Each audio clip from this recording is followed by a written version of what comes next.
Liberty Tamil நேயர்களுக்கு வணக்கம். இன்றைய நேர்காணலில் நாம் சந்திக்க இருப்பவர் திராவிட இயக்க சிந்தனையாளர் திரு வல்லம் பஷீர் அவர்கள். வணக்கம் தோழர். வணக்கம். பரபரப்பான அரசியல் சூழலில் நாடாளுமன்றம் 18வது நாடாளுமன்றம் இன்றைக்கு கூடுகிறது. இதில் தற்காலிக சபாநாயகராக பாஜகவை சேர்ந்த பத்ருஹரி மஹ்தப் அவர் தேர்ந்தெடுக்கப்பட்டிருக்கிறாரு. இது ஒரு தற்காலிகமான நடைமுறை தான் சொல்லப்படுது. ஏற்கனவே சபாநாயகர் குறித்தான விவாதங்கள் தொடர்ச்சியாக எழுந்த வண்ணம் இருந்தது. சந்திரபாபு நாயுடு அவர்கள் ரொம்ப டிமாண்ட் வைக்கிறார்னு சொல்லப்பட்டுச்சு. ஆனால் இன்றைக்கு சந்திரபாபு நாயுடு அவர்கள் எனக்கு சபாநாயகர் பதவி வேண்டாம், மாநில நலன் தான் எனக்கு முக்கியம்னு ஒரு பல்ட்டி அடிச்சிருக்கிறாரு.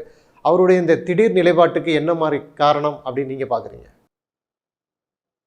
தமிழிலே முதல் கோணம் முற்றிலும் கோணம் என்று சொல்வார்கள். அதுபோல சந்திரபாபு நாயுடு இன்றைக்கு பெருந்தன்மையாக வேண்டாம் என்று சொல்லிவிட்டார் என்றெல்லாம் இதை எடுத்துக்கொள்ள முடியாது.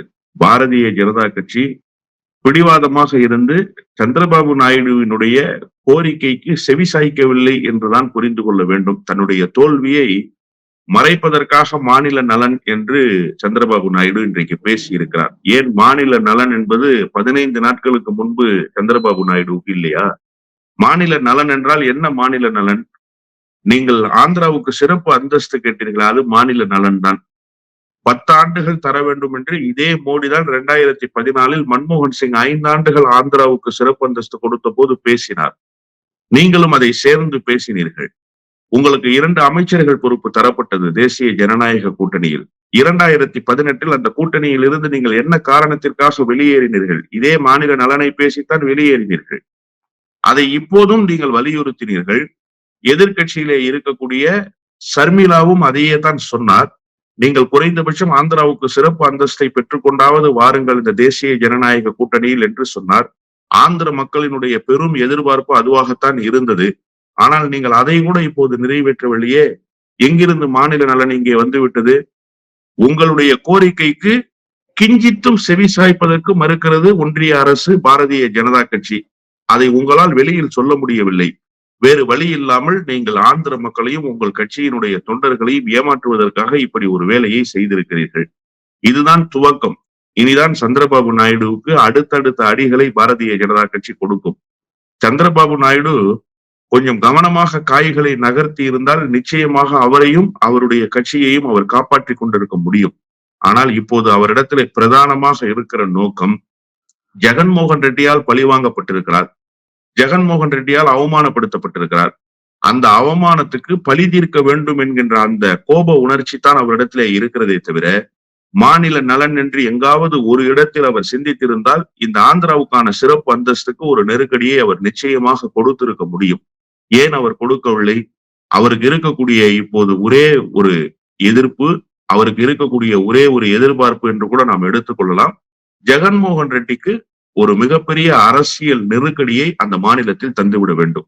கடந்த முறை எப்படி ஜெகன் இவரை அரசியல் பழிவாங்குகிற நடவடிக்கையில் பழிவாங்கினாரோ, அதை விட 100 விழுக்காடு இன்னும் கூடுதலாக அவரை பழிவாங்க வேண்டும் என்று சந்திரபாபு நாயுடு நினைக்கிறார் என்பதுதான் யதார்த்தமான உண்மை. அதற்காக நீங்கள் இவ்வளவு வளைந்து கொடுத்து போக வேண்டிய அவசியம் இல்லையே. நீங்கள் கேட்ட கேபினட் அந்தஸ்துகள் உங்களுக்கு கிடைத்ததா? இல்லை. அதை தெலுங்கு தேசம் கட்சியினுடைய நாடாளுமன்ற உறுப்பினர்களே தங்களுடைய வருத்தத்தை பதிவு செய்தார்கள். ஒன்று. அதற்கு அடுத்த கட்டமாக நீங்கள் வளைந்து கொடுத்தீர்கள். ஆந்திராவில பாரதிய ஜனதா கட்சிக்கு ஏதாவது இடம் தர வேண்டிய கட்டாயம் உங்களுக்கு இருக்கிறதா? நீங்கள் அறுதி பெரும்பான்மையோடு வெற்றி பெற்றவர். பவன் கல்யாண் பாலமாக இருந்தார். பவன் கல்யாண் ஒரு மேஜர் கீ ரோல் பிளே பண்ணாருன்னு நீங்க உணர்ந்திருந்தீங்க. அது யதார்த்தமான உண்மையாகவும் கூட இருக்கலாம். அதன் அடிப்படையில் நீங்கள் பவன் கல்யாண உங்களுடைய கேபினெட்ல அகாமடேட் பண்ணிக்கிட்டீங்க. அது கூட தவறு இல்லை. நீங்க என்ன காரணத்துக்காக பாரதிய ஜனதா கட்சி அகாமடேட் பண்ணிக்கிட்டீங்க? உங்களுக்கு என்ன நோக்கம்? நீங்க ஒன்றியத்தில் ஒரு இணக்கமான இதுல இன்னொரு டிமாண்டு சந்திரபாபு நாயுடு அவர்கள் வச்சிருக்கிறதா ஒரு தகவல் இருக்கு. அதாவது ஆந்திராவுடைய தலைநகரம், அதாவது அமராவதியை கட்டமைப்பை மேம்படுத்துவதற்காக 1 லட்சம் கோடி ரூபாயை கேட்டிருக்கிறதா ஒரு தகவல் இருக்கு. அதில் பாஜக தரப்பில் இதுக்கு நீங்கள் சபாநாயகர் பதவியே கேட்டிருக்கலாமே அப்படின்னு ஒரு புலம்பல் இருக்கிறதாவும் ஒரு தகவல் இருக்குது. இதெல்லாம் பாஜக இது போன்ற தொகையை கொடுப்பாங்களா? அந்த கட்டமைப்பை உருவாக்குவாங்களா? நீங்க 3 கோரிக்கைகள் வச்சீங்க. 3ஐயும் இடது கையால் நிராகரித்திருக்கிறார்கள். இப்போது 4வது கோரிக்கைக்கு வந்திருக்கீங்க. சார், இந்த கோரிக்கையே தேவையில்லை என்பதுதான் என்னுடைய கருத்து. நீங்க ஆந்திராவுக்கு சிறப்பு அந்தஸ்து பெற்றுக்கொண்டால், சிறப்பு அந்தஸ்து என்றால் என்ன? ஒரு மாநிலம் பொருளாதார ரீதியாக பின்தங்கிய நிலையில் இருக்கிறது, பழங்குடியின மக்களை அதிகமாக கொண்டிருக்கிறது, தொழில் வளம் குறைவாக இருக்கிறது. இப்படிப்பட்ட மாநிலங்களுக்கு சிறப்பு அந்தஸ்து கொடுக்கப்பட்டால் மத்திய அரசினுடைய திட்டங்களுக்கு, இப்ப தமிழ்நாட்டுல பிரதம மந்திரி வீடு கட்டும் திட்டம்னு பேர் வச்சிருக்காங்களா, அதுக்கு பேரு மோடி வீடு, ஆனா காசு கொடுப்பவர் ஸ்டாலின். பாரதிய ஜனதா கட்சிக்காரன் ஸ்டிக்கர் ஒட்டுவான், ஆனா திராவிட முன்னேற்ற கழக அரசு அதுக்கு செலவு செய்யும். இப்போ ஒரு சிறிய தொகையை கொடுத்து விட்டு மீதி தொகையை மாநில அரசு செலவு செய்ய சொல்லுவாங்க. இப்ப சிறப்பு அந்தஸ்து கிடைத்தா அந்த தேவை இல்லை. 80 விழுக்காடு ஒன்றிய அரசினுடைய திட்டங்களுக்கு ஒன்றிய அரசே நிதி ஒதுக்க வேண்டும். நீங்க நிதி வருவாய் இருக்குல்ல, வரி வருவாய் இருக்குல்ல, அந்த வரி வருவாயை நீங்கள் ஒன்றிய அரசோடு பகிர்ந்து கொள்ள வேண்டிய அவசியம் இல்லை. இப்போ ஆந்திராவுக்கு கிடைக்கிற வரி வருவாயை ஒன்றிய அரசோடு பகிர்ந்து கொள்ளவில்லை என்று சொன்னாலே ஆயிரக்கணக்கான கோடி ரூபாய் ஆண்டொன்றுக்கு மிச்சமாயிருது. நீங்க 5 ஆண்டுகள்ல அமராவதி திட்டத்துக்கு கையேந்த வேண்டிய அவசியமே இல்லையே. ஏற்கனவே மாநிலத்தினுடைய கட்டமைப்பை சிறப்பாக சீரமைத்தவர் சந்திரபாபு நாயுடு, அதுல குறையே சொல்ல முடியாது. ஏன்னா சென்னையில எப்படி டைடில் பார்க்குகளை எல்லாம் கொண்டு வந்து ஐடி துறையில் இந்த மாநிலத்தை முத்தமிழறிஞர் டாக்டர் கலைஞர் உயர்த்தி காட்டினாரோ, அதே போல அதே பாணியை பின்பற்றி ஆந்திரா ஹைதராபாத்தை முன்னிலைப்படுத்தி அந்த மாநிலத்தை ஐடி துறையில், தகவல் தொழில்நுட்ப துறையில் கட்டமைத்த பெருமை சந்திரபாபு நாயுடுவுக்கு உண்டு. அதை நம்ம மறுக்கவே முடியாது. அப்படியெல்லாம் நீங்க கடந்த காலத்துல செய்தி காட்டிய முதலமைச்சர் தானே. ஏன் இப்போது போய் பிச்சை எடுக்க வேண்டிய கட்டாயம் என்ன இருக்கு? சரி, அப்படியே நீங்க கேட்ட லட்சக்கணக்கான கோடி ரூபாயை உங்களுக்கு தருவதற்காக நீங்கள் இசைவு தெரிவிக்கிறீர்கள். அவர்கள் சொல்வதற்கெல்லாம் நீங்கள் தஞ்சாவூர் தலையாட்டி பொம்மையை போல தலையாட்டுகிறீர்கள்னு சொன்னா, உங்களை 3 முறை ஏமாத்திருக்காங்களே, 4வது முறை ஏமாத்த மாட்டாங்கன்னு என்ன நிச்சயம் இருக்கு? நீங்க கேட்ட கேபினெட்டை கொடுக்கல சார், நீங்க கேட்ட சபாநாயகர் பொறுப்பை கொடுக்கல, நீங்க கேட்ட ஆந்திராவுக்கான சிறப்பு அந்தஸ்தை கொடுக்கல. 3லும் உங்களை ஏமாற்றி இருக்கிறார்களே. 30 நாள் கூட அவளை 3 இதுல ஏமாத்திட்டாங்க. இன்னும் அடுத்தடுத்த கட்டங்கள்ல உங்களை எப்படி ஏமாற்ற போகிறார்? இன்னொரு நிதிஷ்குமாராக மாறப்போகிறார் சந்திரபாபு நாயுடு. அரசியலில் முகவரியற்றவராக மாறப்போகிறார். அவரு இன்னைக்கு கிடைக்க போற பலனை இன்னைக்கு ஜெகன்மோகன் ரெட்டியை எதிர்க்கிறத மட்டுமே பிரதானமாக வைத்து அரசியலில் நகர்கிறார். ஆனால் அரசியலின் தொலைநோக்கு பார்வை என்பது மிக மிக மிக மிக அவசியமானதாக இருக்கிறது. அந்த தொலைநோக்கு பார்வை இல்லாமல் இன்றைய அஜெண்டாவுக்காக இயங்கி கொண்டிருக்கிறார் சந்திரபாபு நாயுடு. இனி அடுத்தடுத்த கட்டங்கள்ல தெலுங்கு தேசம் கட்சியினுடைய நாடாளுமன்ற உறுப்பினர்களுடைய நிலைப்பாடுகள் மாறும். நீங்க எழுதி வச்சுக்கோங்க. இதே நிலைமை தொடரும் என்று சொன்னால் சந்திரபாபு நாயுடு தன்னுடைய நாடாளுமன்ற உறுப்பினர்களை இழப்பாரு. எப்படி தேசியவாத காங்கிரஸில் இருந்து பிளவுபட்டு அஜித் பவார் வந்தாரோ, எப்படி சிவசேனாவில் இருந்து பிளவுபட்டு ஏக்நாத் சிண்டே வந்தாரோ, அதே போல சந்திரபாபு நாயுடுவினுடைய கட்சியிலும் ஒரு ஏக்நாத் சிண்டே, ஒரு அஜித் பவார் உருவாவதற்கான வாய்ப்பை சந்திரபாபு நாயுடுவே உருவாக்கி கொடுக்கிறார் என்பதுதான் இங்க இருக்கக்கூடிய அரசியல் சூழல். ஆனா அதை கூட உணர்ந்து கொள்ளாமல் வெறுமனே ஜெகன்மோகன் ரெட்டியினுடைய எதிர்ப்பு ஒன்றே பிரதானமானது என்று சொல்லி பாரதிய ஜனதா கட்சியிடத்திலே சரணாகதி அடைவதை போல சரணாகதி அடைந்திருக்கிறார் சந்திரபாபு நாயுடு. இது அவருடைய அரசியல் எதிர்காலத்துக்கு மிகப்பெரிய பின்னடைவை தான் தரும். இப்போ சந்திரபாபு நாயுடு அவர்கள் சபாநாயகர் பதவி வேண்டாம், மாநில நலனே முக்கியம்னு ஒரு பல்ட்டி அடிச்சிருக்கிறாரு. சரி, இப்போ நிதிஷ்குமார் அவர்கள் என்ன மாதிரியான நிலைப்பாடு இருக்க போகிறாரு? தொடர்ந்து அவரை மௌனம் காத்து கொண்டே இருக்கிறவங்க பார்க்குறோம். ஒரு பக்கம் இவர் சிறப்பு அந்தஸ்து கேட்டார், நிதிஷ்குமார் அவர்களும் சிறப்பு அந்தஸ்தை கேட்டார். ஆனால் இவராவது ஏதாவது ஒரு பதில் சொல்கிறாரு, கருத்து சொல்கிறாரு. ஆனால் தொடர்ந்து நிதிஷ்குமார் அவர்கள் மௌனமாகவே இருக்கிறார்ல, அவர் என்ன மாதிரியான நிலைப்பாட்டில் இருப்பார்னு நீங்கள் நினைக்கிறீங்க? சந்திரபாபு நாயுடு எடுத்திருக்கிற நிலைப்பாட்டை விட மோசமான நிலைப்பாட்டை நிதிஷ்குமார் எடுப்பார் என்றுதான் நான் புரிந்து கொள்கிறேன். ஏன்னா நிதிஷ்குமாரினுடைய அரசியல் பயணம் அப்படிப்பட்டதாக இருந்திருக்கிறது. ஆனா சந்திரபாபு நாயுடு போல வெளிப்படையாக இதை அறிவித்து விட்டு அடுத்த கட்டத்தை நோக்கி நகர்பவர் அல்ல நிதிஷ்குமார். ஒரு அறிவிப்புக்கு பின்னாலும் அதற்குள்ளே ஒரு ஹிடன் அஜெண்டாவை வைத்துக் கொண்டு இயங்குகிற அரசியல்வாதி. இப்ப பாரதிய ஜனதா கட்சியினுடைய தயவு நிதிஷ்குமாருக்கு 100 விழுக்காடு தேவைப்படுகிறது. இல்லை என்று சொன்னால் அவரால் ஆட்சி அதிகாரத்தை பீகார் மாநிலத்தில் கொண்டு செலுத்த முடியாது. ஏற்கனவே லாலுவினுடைய ஆதரவோடுதான் தேஜஸ்வியை துணை முதல்வராக வைத்துக் கொண்டுதான் ஆட்சியை கொண்டு செலுத்தினார். இந்தியா கூட்டணியிலிருந்து வெளியேறுகிற போது பாரதிய ஜனதா கட்சியினுடைய ஆதரவை வைத்துக் கொண்டுதான் அந்த சஸ்டெயின் பண்ணி அந்த ஆட்சியை இப்போதும் நடத்தி கொண்டிருக்கிறார். ஆனா சந்திரபாபு நாயுடுவுக்கு அந்த நிலைமை இல்லை. இப்போது சந்திரபாபு நாயுடுவே இப்படி ஒரு சூழலை உருவாக்கி விட்டதற்கு பிறகு நிதிஷ்குமாருக்கு வேறு வாய்ப்பே இல்லை. ஆனால் சந்திரபாபு நாயுடு போல ஒரு பிரதான நோக்கத்துக்காக அவர் அமைதியாக இருப்பாரா என்று கேட்டால் இருக்க மாட்டார். எப்போது சலசலப்பு உருவாகும் அல்லது எப்போது சலசலப்பை உருவாக்கலாம் என்பதற்காக ஒரு குள்ளநரியை போல காத்து கொண்டிருக்கிற அரசியல்வாதியாக நிதிஷ்குமார் எப்போதுமே இருந்திருக்கிறார். அவருக்கு ஒரு சின்ன வாய்ப்பு கிடைத்தால் கூட அதை முழுமையாக பயன்படுத்தி கொண்டு அரசியல் மாற்றத்தை நிகழ்த்தி விட்டு தான் அந்த அரசியல் மாற்றத்தை நிகழ்த்தினேன் என்பதை உலகுக்கு சொல்வதற்கு பெரிய அளவில் மெனக்கிடக்கூடிய ஒரு அரசியல்வாதியாக நிதிஷ்குமார் இருப்பார். எனவே நிதிஷ்குமார் தான் பாரதிய ஜனதாவுக்கு முதலில் மிகப்பெரிய ஆபத்துள்ள தலைவராக இருப்பார். அந்த வகையில் இப்போது அவருடைய மௌனம் என்பது பின்னால் பாரதிய ஜனதா கட்சிக்கு ஏற்படுத்த போகிற மிகப்பெரிய ஆபத்தை அமைதியாக உணர்த்தி கொண்டிருக்கிறார் என்றுதான் நான் புரிந்து கொள்கிறேன். இந்த நீட் விவகாரம் பெரிய பூதாகரமாக வெடிச்சிருக்கு நம்ம பார்க்குறோம். தமிழகத்தில் ஆரம்பித்த இந்த போராட்டங்கள் இன்றைக்கு இந்தியா முழுவதும் நடைபெற்றிருக்கு. அதாவது இந்த தேர்வில் நடைபெறக்கூடிய அந்த குளறுபடிகளை சுட்டிக்காட்டி பல்வேறு விதமான போராட்டங்கள். நீட்டுடைய பிஜி தேர்வை ரத்து பண்ணுறாங்க.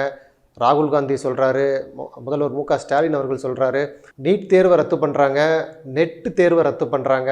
இது போன்ற முக்கியமான தேர்வுகளை ரத்து பண்ணுறதன் மூலம் மாணவர்களுடைய எதிர்காலம் பாதிக்கப்படுது. இதில் இந்த அரசுக்கு அக்கறையே இல்லை, ஒரு தேர்வை கூட நடத்த முடியாத அரசாக இது இருக்குன்னு பல்வேறு குற்றச்சாட்டுகளை முன்வைக்கிறாங்கல்ல. இந்த நீட் விவகாரங்கள் குறித்து நீங்கள் எப்படி பார்க்குறீங்க? நீட் தேர்வு முறைகேடு என்பது காலங்காலமாக நடைபெற்று வருவதுதான். தமிழ்நாடு மட்டும்தான் இதுவரை இதற்கு எதிரான கண்டன குரலை எழுப்பிக் கொண்டிருந்தது. இப்போது தமிழ்நாட்டை கடந்து வட மாநிலங்களிலும் இந்த எதிர்ப்பு குரல் பதிவாகி இருக்கிறது. சார், உங்களுக்கு 720 மதிப்பெண்களுக்கு தேர்வுகள் நடத்தப்படுகிறது. அதுல ஒரு கேள்விக்கு நீங்க தவறா பதில் அளித்துட்டீங்கன்னா மைனஸ் மார்க் போயிடுங்கிற கான்செப்ட் அதுல வச்சிருக்கிறாங்க. அப்போ நீங்க 715 மதிப்பெண்கள் பெற முடியும், 716 மதிப்பெண்கள் பெற முடியும். எங்கிருந்து 718 மதிப்பெண்கள் பெற்றார்கள்? 719 மதிப்பெண்கள் பெற்றிருக்கிறாரே, எப்படி பெற்றிருக்கிறார்கள்? இந்த கேள்விக்கு இதுவரை தேசிய தேர்வு முகமை பதில் சொன்னதா? இல்ல. பிரதம அமைச்சராவது இது குறித்து ஏதாவது விளக்கத்தை துறை சார்ந்த அமைச்சர்களிடம் கேட்டாரா? தர்மேந்திர பிரதான் என்ன சொன்னாரு? நாங்க தவறுகள் எல்லாம் நடக்க விட மாட்டோம், எந்த தவறுகள் நடந்தாலும் அதை உடனடியாக சரி செய்வோம்னு சொன்னாரு. யூஜிக்கு நடந்து முடிஞ்சு எவ்வளவு நாள் ஆச்சு? அண்டர் கிராஜுவேட் ஸ்டூடெண்ட்ஸுக்கு இத்தனை நாட்களாக நீங்க பதில் சொல்லல. இப்ப பிஜி ஸ்டூடெண்ட்ஸுக்கு நடக்க இருந்த தேர்வை 12 மணி நேரத்துக்கு முன்னாடி ரத்து பண்ணிருக்கீங்க. 2.5 லட்சம் மாணவர்கள், ஒருவர் இருவர் அல்ல, 2.5 லட்சம் மாணவர்கள் கடந்த 6 மாத காலமாக தயாராகி இருக்கிறார்கள் இந்த தேர்வுக்கு. எல்லா இடங்கள்ல இருந்தும் வேற வேற இடத்துல சென்டர்ஸ். என்னுடைய நண்பர் ஒருவருடைய மகனுக்கு ஓமான்ல இருந்து போய் சென்டர் வாங்கியிருக்கிறாங்க ஆந்திர மாநிலத்துல. அவர் புறப்பட்டு வந்துட்டாரு, ஹைதராபாத் ஏர்போர்ட்ல இறங்குறாரு, தகவல் சொல்றாங்க தேர்வு ரத்தாயிருச்சுன்னு சொல்லி. இப்ப அங்கிருந்து புறப்பட்டு வந்த மாணவனுக்கான பயணச்சீட்டுக்கான செலவை யார் தருவது? அந்த மாணவன் தயாராகி வந்திருக்கிறான், அவனுக்கு இருக்கக்கூடிய உளவியல் சிக்கல் எப்படிப்பட்டதாக இருக்கும்? அடுத்த தேர்வு நடைபெறுகிற வரை அவன் அந்த பதட்டத்திலேயே வைத்திருக்க வேண்டிய கட்டாயம் இருக்கிறது. எதுக்காக நீங்க தேர்வை ரத்து பண்ணீங்க? காரணத்தையாவது இதுவரை சொல்லியிருக்கிறீங்களா? 48 மணி நேரம் ஆச்சு சார். இதுவரை சொல்லி இருக்கிறதா தேசிய தேர்வு முகமை? என்ன காரணத்துக்காக நீங்க ஏதாவது ஒரு காரணத்தை சொல்லணும்ல. உண்மையான காரணம் என்ன தெரியுமா? வினாத்தாள்கள் வெளியாகிவிட்டது. வினாத்தாள்கள் முன்பே வெளியாகிவிட்டது. இதுதானே அண்டர் கிராஜுவேட் ஸ்டூடெண்ட்ஸுக்கு நடந்துச்சு, யூஜி ஸ்டூடெண்ட்ஸுக்கு அப்படித்தானே நடந்தது. அது குறித்து தானே 3 பேரை இப்ப கைது செய்திருக்கிறாங்க. அப்போ ஒரு சூழல் நடந்து, ஒரு சம்பவம் நடந்து, அதனுடைய ஈரம் காய்வதற்குள்ளாக இப்பதான் சார் 10 நாளைக்கு முன்னாடி கைது செய்தாங்க. யூஜி மாணவர்களுக்கான அந்த நீட் தேர்வுக்கான வினாத்தாள்களை வெளியிடுவதற்கு உடந்தையாக இருந்த, அதற்கு எல்லா வகையிலும் உதவி புரிந்த 3 பேரை கைது செய்து 10 நாட்கள் கூட ஆகல. 10 நாட்களுக்குள்ளாகவே திரும்ப பிஜி மாணவர்களுக்கான தேர்வு வினாத்தாள் வெளியாகி இருக்கு அப்படின்னு சொன்னா, இந்த அரசு எந்த லட்சணத்துல இயங்கி கொண்டிருக்கு?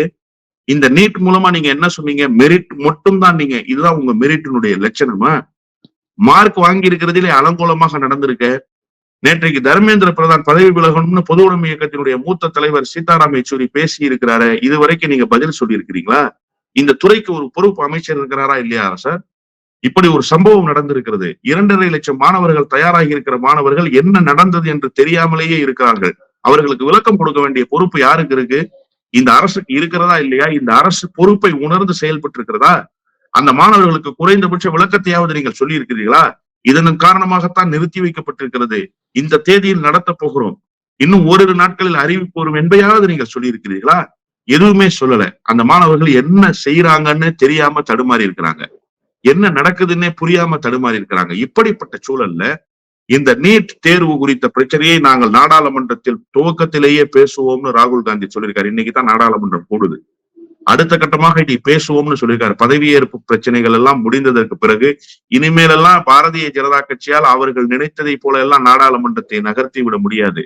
அந்த சூழல் எல்லாம் மாறி போயிடுச்சு. இப்போ என்ன நிலைமைன்னா, எதிர்க்கட்சிகள் எந்த திசையில் கொண்டு போக வேண்டும் என்று நினைக்கிறார்களோ அந்த திசையில் நாடாளுமன்றம் செல்லும். அதுதான் இப்போது இருக்கக்கூடிய ஒரே சூழல். எனவே இந்த பதவியேற்பு முடிந்ததற்கு பிறகு இந்த நீட் விவகாரத்தில் ஒன்றிய அரசு பதில் சொல்ல வேண்டிய கட்டாயத்துக்கு தள்ளப்படும். மோடியும் தர்மேந்திர பிரதானும் இதற்கு பதில் சொல்லாமல் நாடாளுமன்றத்திலிருந்து வெளியேற முடியாது.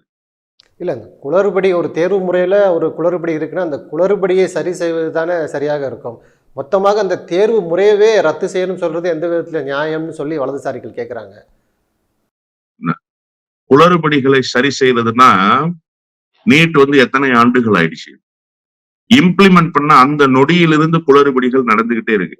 ஏன் ரத்து பண்ணணும்ன்றதுக்கான கொள்கை காரணங்கள் பல்வேறு நேரங்களில் தமிழ்நாட்டிலிருந்து விளக்கப்பட்டிருக்கு சார். நீங்க 12ஆம் வகுப்பு வரைக்கும் தேர்வுகள் நடத்தி 12ஆம் வகுப்பு வரைக்கும் பாடம் எடுத்து ஒரு கல்வி முறையில் படித்து அதுல படித்து பாஸ் ஆகிற மாணவர்களுக்கு மருத்துவத்துறையில் சேருவதற்கு இடம் கிடையாது. நீ 12ஆவது வகுப்புல எத்தனை மார்க் வேணுமோ எடுத்துக்கலாம். பீகார் மாணவனுடைய நிலைமை தெரியுமா? சயின்ஸ் வகுப்புல பயாலஜி வகுப்புல ஃபெயில் ஆயிருக்கான் அந்த மாணவன். ஆனா நீட்ல எத்தனை மார்க் வாங்கியிருக்கான்? 712 மார்க் வாங்கியிருக்கான். இப்ப அவன் நீட் தேர்வுப்படி MBBS படிப்பதற்கு எலிஜிபிலிட்டி உண்டு. 12ஆம் வகுப்பு தேர்வுப்படி அவன் பாஸ் ஆகவே இல்லை. இப்ப இது எந்த லட்சணத்துல இருக்குங்கிறத நீங்க தெரிஞ்சுக்கங்க. எனவே தமிழ்நாட்டிலிருந்து எழுப்பப்படுகிற குரல் என்பது வேறுபட்ட குரல். ஆனா துவக்கத்திலிருந்து என்ன சொல்றோம்? இந்த நீட்டையாவது நீங்க ஒழுங்கா முறையாக நடத்துகிறீர்களா என்று கேட்டால் இல்லை. குறிப்பிட்ட ஒரு சாரார் மட்டும், அதிலும் குறிப்பாக வட மாநிலத்தில் இருக்கக்கூடிய ராஜஸ்தான் போன்ற மாநிலங்களில் இருக்கக்கூடியவர்கள் அதிகமாக இந்த நீட் தேர்வுகளில் அதிக மதிப்பெண்களை பெற்று வருகிறார்கள். முன்னேறிய கல்வி கட்டமைப்பை பலமாக வைத்திருக்கக்கூடிய கேரளா போன்ற தமிழ்நாடு போன்ற மாநிலங்களில் இருக்கக்கூடியவர்கள் பின்தங்குகிறார்கள். சார், 3 முறை நீட் தேர்வு எழுதி MBBS சேருவதற்காக காத்திருக்கிற மாணவர்கள், ஆயிரக்கணக்கான மாணவர்கள் தமிழ்நாட்டில் உண்டு. நீங்கள் மறந்துடக்கூடாது. மெரிட்ல போய் படிச்சவங்க சார். அவங்கெல்லாம் மெரிட்ல அவங்களுக்கு எல்லாம் எலிஜிபிலிட்டி உண்டு 12ஆம் வகுப்பு அடிப்படையில். ஆனா நீட் தேர்வு வந்ததற்கு பிறகு இப்ப நீட் தேர்வு வேண்டாம்னு சொல்ற வட மாநிலத்தினுடைய குரல் எப்படிப்பட்ட குரல்னா, நீங்க சொல்றீங்கல்ல வலதுசாரிகள் கேட்கிறாங்க, அதை சரி செய்யத்தான் வேண்டுமே தவிர எப்படி சரி செய்யறதுக்கு எத்தனை நாள், எத்தனை வருஷம் ஆச்சு நீங்க நீட்டை கொண்டு வந்து? ஒரே மாதிரியான தேர்வு முறைகள் இருந்தாதான் மாணவர்கள் திறமையா வருவாங்க. கல்வி முறை ஒரே மாதிரியாக இருக்கிறதா? இங்க நீங்க தேர்வு முறை ஒரே மாதிரியா வச்சுக்கணும்னு நினைக்கிறீங்க. கல்வி முறை ஒரே மாதிரியா இருக்கா? தமிழ்நாட்டில் எடுக்கப்படுகிற வகுப்புகள் தான் பீகாரில் எடுக்கப்படுகிறதா? கேரளாவில் எடுக்கப்படுகிற வகுப்புகள் தான் ராஜஸ்தானில் எடுக்கப்படுகிறதா? டெல்லியில் நடத்தப்படுகிற தேர்வு முறை தான் கர்நாடகாவில் நடத்தப்படுகிறதா? பாடத்திட்டங்களே வேறு வேறா இருக்க. நீங்க ஒரே நாடு, ஒரே மொழி, ஒரே தேர்வு, ஒரே கலாச்சாரம், இது இந்தியாவுக்கு பொருந்தாத ஒன்று. இதுவே சங்கிகளுக்கு இன்னும் புரியவில்லை என்று சொன்னால் இவர்களை எதை சொல்லி புரிய வைப்பது என்று எங்களை போன்றவர்களுக்கு தெரியவில்லை என்பதுதான் இங்க இருக்கக்கூடிய இழிவான அரசியல் சூழல். எப்படி சார் ஒரே ஒரு தேர்வை நீங்கள் நடத்திவிட்டு எலிஜிபிலிட்டி முடிவு பண்றீங்க? நீங்க இங்க தேர்வு முறை ஒரே மாதிரியாக இருப்பது அல்ல பிரச்சனை. இங்க பாடத்திட்டம் என்பதே வேறாக இருக்கிறது என்பதுதான் பிரச்சனை. நீங்க பாடத்திட்டத்தை முதல்ல ஒன்னா கொண்டு வரணும். அதுக்கு இந்த மாணவர்களை தயார்படுத்தணும். அதன் பிறகு நீங்க ஒரே தேர்வை கொண்டு வந்தா அதுல பிரச்சனை இல்லை. நீங்க என்ன பண்றீங்க? பாடத்திட்டத்தை வெவ்வேறாக வைத்துக்கொண்டு தேர்வு முறையை ஒரே மாதிரியாக நீங்கள் நடத்துவது என்று சொன்னால் அது எவ்வளவு பெரிய அயோக்கியத்தனம். அந்த அயோக்கியத்தனத்தை நீங்கள் செய்து கொண்டு அதற்கு நியாயம் கற்பிப்பீர்கள் என்று சொன்னால் இந்த மாணவர்களுடைய எதிர்காலத்தை கேள்விக்குறியாக்கிய ஒரு பாவச் செயலை செய்திருக்கிற அரசாக இந்த அரசு மாறி போயிருக்கிறது. அது குறித்த கவலை இந்த அரசுக்கு கிஞ்சிட்டும் இல்லை என்பதுதான் நிதர்சனமான உண்மை. நிறைய நல்ல தகவல்களை நேயர்களுக்கு சொல்லிருக்கீங்க. உங்களுடைய நேரத்துக்கு மிக்க நன்றி. நன்றி.